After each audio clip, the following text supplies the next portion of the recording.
Alright. Can I have your name? My name is Susan Lichtfuss. And we're going to be talking about the 1968 Baltimore Riots today. Okay. And the riots took place in Baltimore 2 days after the assassination of Martin Luther King in Memphis, Tennessee. Right. And where were you at the time? I lived in Baltimore City, in not downtown, but northeast part of the city. And how old were you? I was 9.5. 9.5? Mm-hmm. What grade do you think you were in at the time? I guess that was fourth grade. And do you remember how that affected you at the time? It was different than anything, of course, I'd experienced in the short amount of time that I'd been alive by that time. And it was so scary. There was nothing, to compare it to in recent times as far as, what my parents had said. And I just remember having a hard time falling asleep at night. It was, summer, so we had windows open. Could hear the sirens constantly and was just afraid that it was going to get to our neighborhood, but it never did. So, I mean, as far as emotions go overall, it was, what would you say the emotions you were feeling were? Well, it was kind of like disbelief at first because, like I said, there was nothing to really compare it to, and just to have something so frightening that was so close.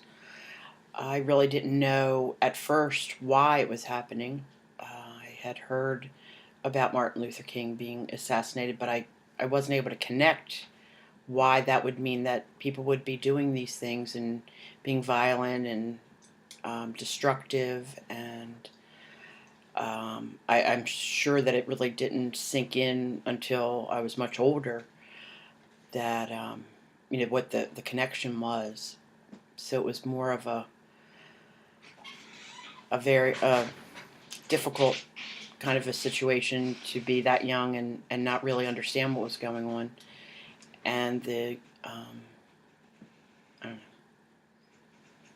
know. Am I answering it okay? Yeah, that's good. And lastly, the being at such a young age, obviously you were able to notice how the adults were reacting to these events going on, and I was gonna ask how you felt about their reactions and what they did at the time. Well, as a child, I was very close with my parents and my grandparents, and I was always the kid that was like eavesdropping on the family, on the adults to hear what was going on, and I definitely was eavesdropping, with this kind of a crisis happening so close by, and I could hear kind of the fear coming from them as well, wanting to be protective and trying to make sure, us kids did not feel,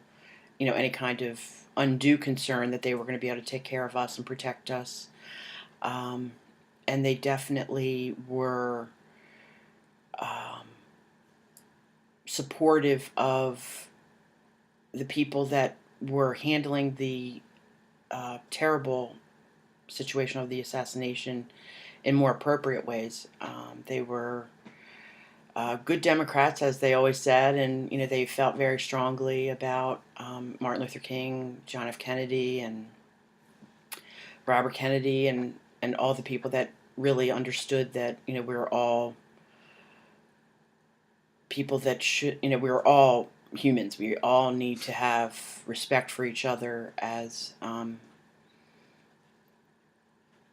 people, and not to be able to look at difference in skin color or where you live or where your family came from as being making you any different, better or worse than anyone else. So I feel like it kind of started my ability to be really understanding and open to the differences in people and I saw that it was going to, change, as I was getting older, how much it was going to change the way we looked at each other in our country. All right. Well, thank you. Thank you very much for your time. I appreciate your help, and You're awesome. welcome. All right.